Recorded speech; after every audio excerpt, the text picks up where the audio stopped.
Pasensya ka na. Pasensya ka na kung pinipilit ko pa. Pasensya ka na kung pinipilit ko pang ilaban ang laban na alam kong ako na lang ang lumalaban. Alam mo, oras na. Oras na para sumuko. Huwag kang matakot sumuko dahil ang pagsuko ay hindi kawalan sa isa't isa, kundi ang pagsuko ay pagpapakita ng tunay na pagpapahalaga at pagbibigay ng kalayaan sa sarili. Hindi pa kasi ako handa.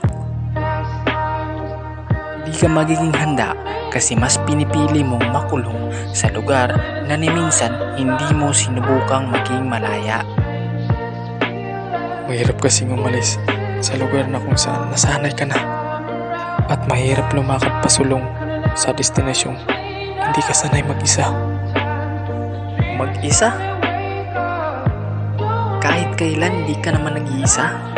Kasama mo ako sa lahat ng oras, panahon at pagkakataon. Kaso lang, nakakalimutan mo ako sapagkat nalulunod ka sa bugso ng iyong damdamin. Naiintindihan kita, pero ni minsan hindi mo ginagamit ang iyong pakiramdam para intindihin ang mga ibang bagay. Alalahanin mo, iisa lang tayo. At iisa lang ang layunin natin, ang magbigay ng balansing pananaw sa iisang buhay na pinagkaloob sa atin. Kaya huwag nating hayaan na ang isa sa atin ay mahirapan at masaktan.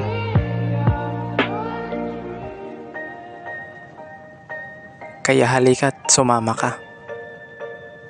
Sabay nating lakbayin ang bagong yugto at pahina na naghihintay sa atin. Bitawan mo lahat ng mabibigat na humaharang sa pagkamit sa tunay mo kalayaan. Pangamba, depresyon, lungkot, galit at higit sa lahat takot.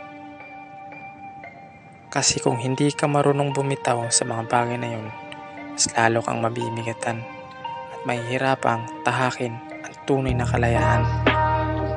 Marahil tama ka nga sa lahat ng iyong mga sinasabi. Ako ay labis na nagpadala sa bugso ng aking nararamdaman. Kaya ako ay naging bulag na sa katotohanan. Na dati akala ko tama ang aking mga paniniwala, pero lahat pala ay isang maling akala. Maraming salamat sa pagbibigay ng tamang aspeto tungo sa maayos na desisyon. Kaya